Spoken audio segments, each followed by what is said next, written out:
Kia ora tātou. My name is John Sinclair. I have a number of roles.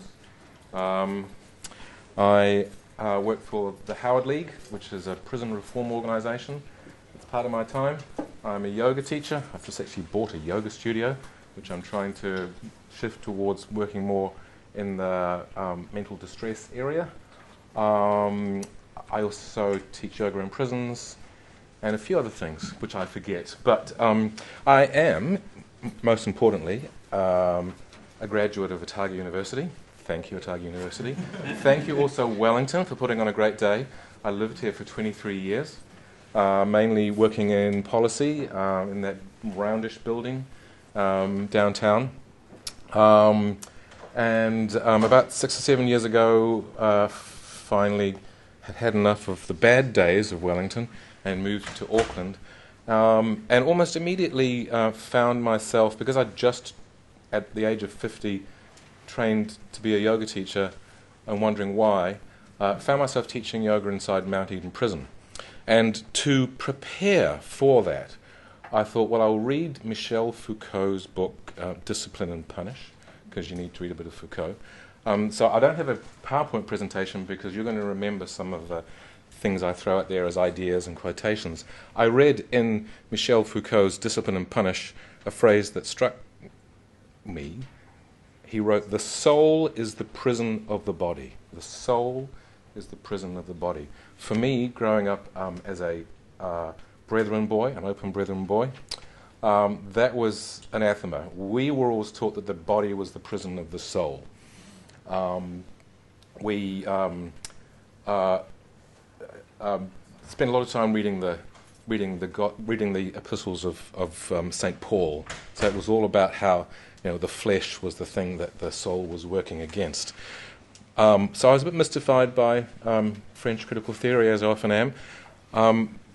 But I began, as I started teaching in Mount Eden Prison, to think about what does it mean for a soul to imprison a body.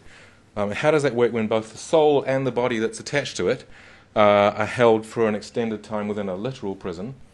And then after that, within a sort of virtual prison of our probation service, where you're under surveillance the whole time. And maybe even after that, when you're in a prison of the expectations and views and stigma that are being placed upon you by the society in which you live. So looking at prisons and mental health and spirituality, I think the first thing to say is that prisons don't sit very well with our notions of mental well-being. And I had the privilege last year of trailing around after Josiah in the mental health inquiry as part of the support team, and learning a lot about Te Whare Tapawhā. And there were a couple of prisons that were involved in that process in terms of visiting them and asking questions of what is mental health like in prisons. Answer, generally not good. If you look through the 4 posts of Te Whare Tapawhā, taha tinana, well, prisoners are generally physically unwell. There's a high rate of injury. Often they're coming off drugs. Dental health is often really bad, especially if they're addicted to pee. They sleep badly. They breathe badly. They tend to be chest breathers.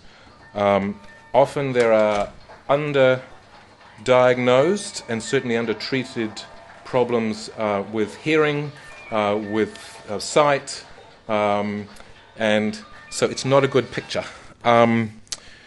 If you then look at taha whānau, these are often men and women who do not have good relationships with whānau. They may well have been rejected by whānau, or at least it's a difficult space. They are often people who've been through the care system first, so join up the dots. It's part of an intergenerational story, and putting people in prison often makes that all worse because it disconnects them from whānau. And even though the Department of Corrections has now decided they want to move back towards engaging with whānau, it's a long, long way back. Taha hinenaro, well, within the prison population there's a huge overrepresentation of diagnosed mental health problems, 90% plus. PTSD, at least 50%, probably more. If you then look at, say, addiction, I think 80% of crimes which get people into prison are committed under the influence of alcohol or drugs. So when we start to look at Aotearoa, spirituality, so here I have three outsider observations. I turn up with my yoga mat.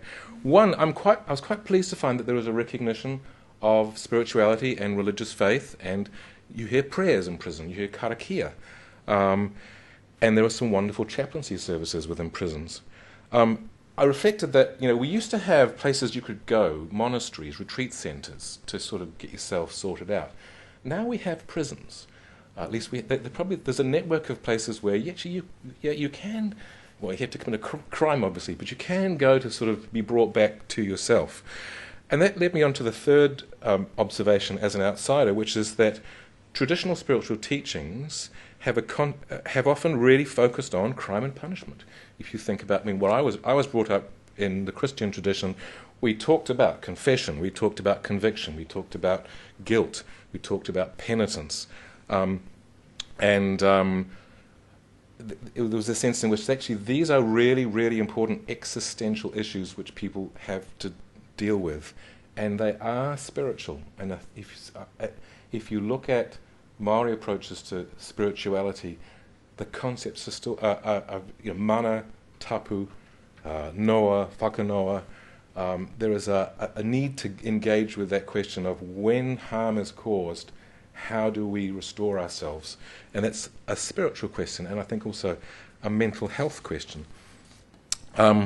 So I've just had the 5 minutes, and I should stop soon. I just want to drop that idea out there, which is maybe there is a need to reclaim a spirituality around restoration and justice and making things right. I'm not sure that our current prison system allows that to happen, or allows it to happen enough, because it separates prisoners from whānau, because it separates prisoners from the community that they have harmed, and also putting them on my yoga teacher hat as well, because it separates body, mind from spirit, and there is this sense that we need to reconnect that and find ways of being whole people again. I will stop there, but thank you for that. Can I just throw two books I want to recommend? One by John Braithwaite, Crime, Shame and Reintegration, concept of reintegrative shaming, which is behind a lot of what I'm talking about. The other, He Puna Iti Te Ao Marama, which is a Māori theology, which delves into some of the for not just for Pākehā, but for everyone. What is the real meaning behind tapu and mana? Who's the author there? The author is Pāhenare Tate. Thank you, John. I love that concept about sometimes we need a place to restore ourselves to who we are, which is what spirituality is very much about. So I'm going to take that concept away. Well, if you commit a crime, go into prison, I can at least offer you free yoga classes. All right. So we've got a few minutes for questions. So just raise your hand, direct them at John, and then I'll just let you know when we're running out of time for the questions. Just a comment really about what the notion you raised, that prison is an opportunity to sort of reform and come back to oneself, but we don't have the institutions set up the philosophy isn't there fully. It's starting to, it's coming in, like yourself with yoga, and aware of the Open Prisons Trust and other things. I've worked at the tail end of prison with offenders, to use that language, come into the community to do an 8-week intensive outpatient program. And the joy of my work is to offer some new perspectives in that bigger picture, because it's a holistic approach of each person's life. Sometimes I say this isn't rehab, this is just a life improvement course. Yeah. It just happens the mechanism that brought you here was the justice system and things that led to that. Yeah. So it's interesting that to bring this flavour, which, if we talk about well-being, has to include spirituality, that bigger picture, those existential questions. Yeah, yeah. Well, I think as a community we are what do we think prisons are for? We're asking people to go on a journey to confront That's right. why they have done the things that they've done, to delve into that, to examine themselves. It's a sort of spiritual formation process we're asking. The challenge is I don't think the prison system really provides much scope for that. Yeah. So for a lot of them, the impetus is just keep yourself safe, keep your head down, and try to get out of here as soon as I can, rather than a sense of here is an opportunity, here is a wake-up call. I'm hurting myself, I'm hurting those I love, I need to do something about that, and do I have some sort of options to pursue that in the back? Or just extending on what you've said then, when people are sentenced to go to prison, is it made clear to them that this is an opportunity for them to improve or to correct things that they've been doing wrong, rather than saying, you're going down so that you can't do this again for at least 3 months? generally the latter. Yeah. It interests me that judges often put on raiments, and I don't know if they do wigs anymore, but they issue what sociologists call performative language. It's like a, I wouldn't quite call it a karakia, but it's a form of karakia. It's a now your status has changed. Unfortunately, what we don't do at the end of the sentence is then reverse that and say, okay, now the time is up. We will now issue a sacred statement from someone in authority that says your status is now changed back. You are a changed person. We just sort of let it kind of, we let people slip out of jail. Sorry, I had two more. You are first. I imagine that doing yoga in the prisons, you probably get some kickback from people being like, that seems like a luxury. How do you satisfy the primal rage that comes up from the general public when they hear that there's any kind of holistic programs available to prisoners? I tell them it's a form of cognitive behavioural therapy. It's wordless. And you're stuck in this really uncomfortable position, and I'm telling you, stay there, breathe more deeply. There's a saying in yoga that the yoga posture only begins at the moment where you feel you have to stop. It's that gap between, I'm feeling really uncomfortable, I'm feeling triggered, but I think I can stay. I think I can stay one more cycle of breath, maybe two more cycles of breath. And it's often the guys have come up to us, maybe not afterwards, but in feedback they've said, I applied that when I was being kind of monstered by this guy who was in the gang. And normally I would have just lashed out, but I took some deep breaths and I walked away. So that's how I respond to it. And I mean, there's some quite good research coming out about things like improvements in positive affect.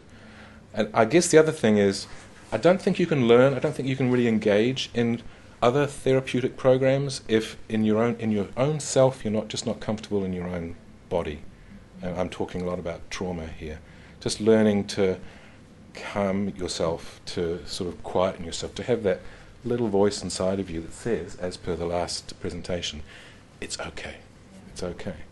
And for people, especially who've had a lot of trauma, that simply isn't there. It can be learned, but it's a slow process. Maybe one more question. How much do you think that unforgiveness impacts on a person's spirituality? I think that taps into something else that John Braithwaite talks a lot about, which is that if you're going to take an approach... I will hold it up. I'll pass it around. Thanks.